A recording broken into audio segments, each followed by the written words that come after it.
Muchas gracias, Yulisa. Nuestro saludo a todos nuestros oyentes de este gobierno de la tarde, a todos nuestros compañeros.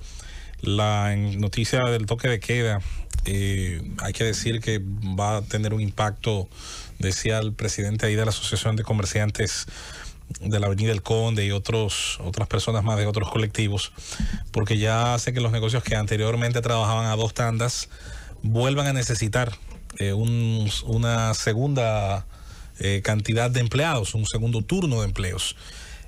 Miren, para el que no sabe matemáticas, existe una cosa que se llama ley conmutativa, que tanto la suma, la multiplicación se utiliza.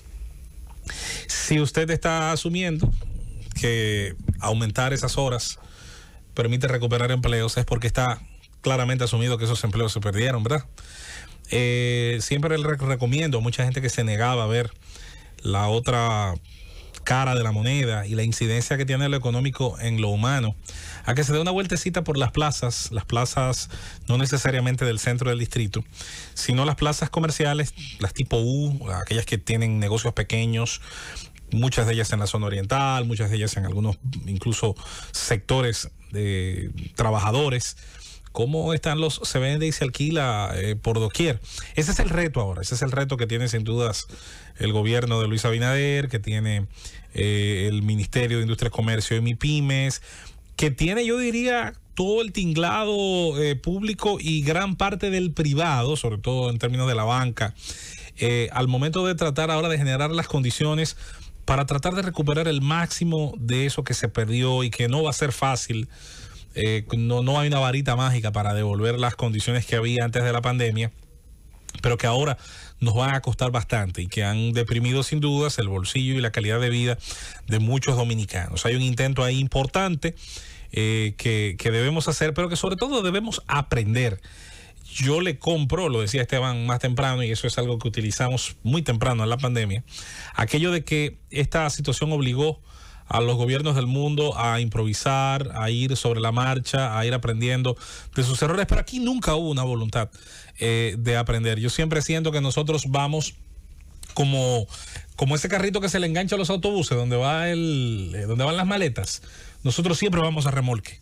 Y no nos gusta como país trazar la posibilidad de innovar en la ejecución de políticas públicas, ni siquiera ponernos a la vanguardia. Somos muy temerosos de que los resultados de una política de vanguardia no generen los resultados que no le van a gustar a la mayoría. Sin embargo, para ponernos a remolque, pues los resultados no nos importan. Y eso tiene que cambiar, Ojalá que la enseñanza, tras un año completo de medidas restrictivas a las libertades individuales, de medidas restrictivas a las libertades económicas de los dominicanos más vulnerables, pues haya podido, para una próxima ocasión, que yo quisiera que fuera nunca, pero como siempre existe la posibilidad de que estas cosas vuelvan a pasar porque estamos vivos y en el mundo de los vivos es donde pasan estas circunstancias. Entonces, ojalá que en una próxima ocasión, pues habiendo manejado toda esta data, habiendo manejado todas estas disyuntivas, pues las pongamos en práctica. El tema de la vacunación, en estos primeros días, soy de los primeros que va a pedir, lo voy a pedir como ciudadano de mi nación.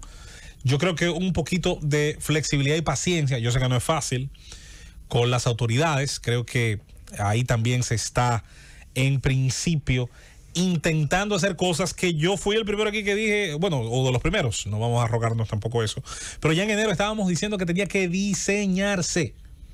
El término diseño no es amigo, ni cercano, ni primo de improvisar.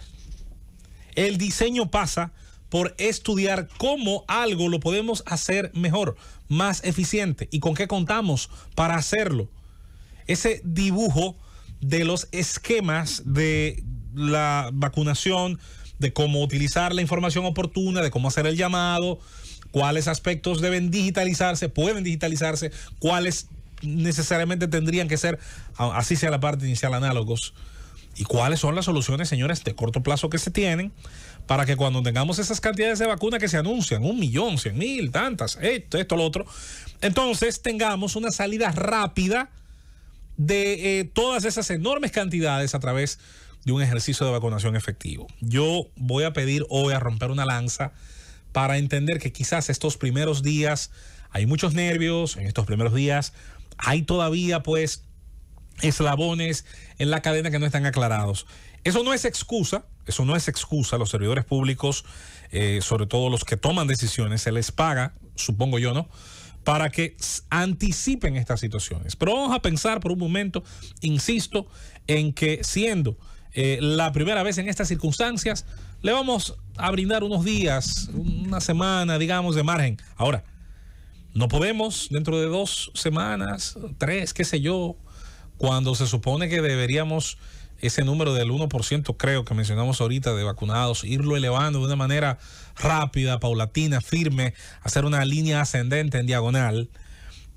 Ojalá que dentro de 2 semanas no se estén diciendo las mismas cosas, que podamos ya poner por delante, insisto, copiar lo que funciona bien, lo que funcionó bien en naciones incluso similares a las nuestras, y sobre la base de que en esas otras naciones, incluso algunas de América Latina, no hay extraterrestres ni enviados del cielo, sino seres humanos de carne y hueso como nosotros, pues podemos implementar aspectos que ya fueron exitosos en esos lugares. Se dijo la primera vez que escuché sobre el tema de la vacunación y sus modalidades, se hablaba del tema de los centros de votación. Lo que se ha hecho ahora a mí no se me parece en nada los centros de votación. Yo sé que se vota en los clubes y sé que algunas universidades tienen precintos que son utilizados en las elecciones. Sin embargo, como muy bien decía más temprano nuestra compañera Susana Gotró, sería interesante y no está de más y nadie se le cae un brazo si explica cuáles fueron los puntos que se tomaron en cuenta, cuáles fueron las evaluaciones hechas para iniciar en esos puntos. No tengo nada en contra de que hayan sido en esos. El resultado, sin embargo, de desbordamiento de esos puntos nos dice que no se calculó adecuadamente el impacto que tenía. Lo primero, señores, que se tiene que manejar cuando hay masas, ¿sabe qué? El efecto llamada. ¿Qué es el efecto llamada? Si usted junta una multitud hambrienta, oiga, hambre, en una plaza, la Plaza Tiananmen, que es grandísima, creo que tiene 1 millón de metros cuadrados, y usted se para en un lado con carne asada, sin manejar filas, sin tener a su alrededor un personal muy bien armado, por cierto, que pueda manejar esos flujos, la estampida posiblemente la va a matar a usted con todo y la carne, y quizás los primeros que lleguen corriendo a tratar de saciar su hambre van a ser afectados también. Además de que se va a quedar un grupo grande detrás, que por más que empuje y pise, difícilmente va a llegar si usted no tiene las cantidades adecuadas y el modo de distribución adecuado. Satisfacer a una masa grande va más allá de tener la cantidad suficiente, que eso es lo primero que hay que preguntarse. Pasa también por diseñar las condiciones adecuadas en las que se va a hacer esa distribución. Es más, tiene que haber un cronómetro. Yo no sé si lo están haciendo, pero lo primero que tiene que medirse son los tiempos de vacunación. Mira, cada persona me toma en promedio X cantidad de segundos entre lo que firma el documento, entre lo que ve su nombre, entre lo que ve su cédula, lo que llega, se sienta, recibe la inoculación, se le coloca su algodoncito ahí con alcohol y se para. Ese es el tiempo promedio. Eso es óptimo. Calculado por la cantidad de gente, por ese vector, resulta en las horas que tenemos disponibles. Bueno, si no resulta, tenemos entonces que ensayar de nuevo la rutina y reducirla. Las fuerzas de seguridad de cualquier parte del mundo, sobre todo las fuerzas especiales, como le llaman, sean policiales o militares, los SWAT, los cuerpos de rescate, se pasan todos los días que no tienen operaciones reales ensayando operaciones ficticias. Los equipos deportivos, y eso lo aprendí con un dirigente de baloncesto en Puerto Rico, cuando les sobra algo de tiempo en las prácticas, tratan de ensayar finales de partidos, sobre todo en el baloncesto, que es un deporte de reloj, con ciertos elementos de tiempo restante, para que cuando eso se presente en la vida real, ya usted haya en algún momento ensayado o haya tenido algún tipo de asomo de cómo tomar esas decisiones en ese tipo de situación.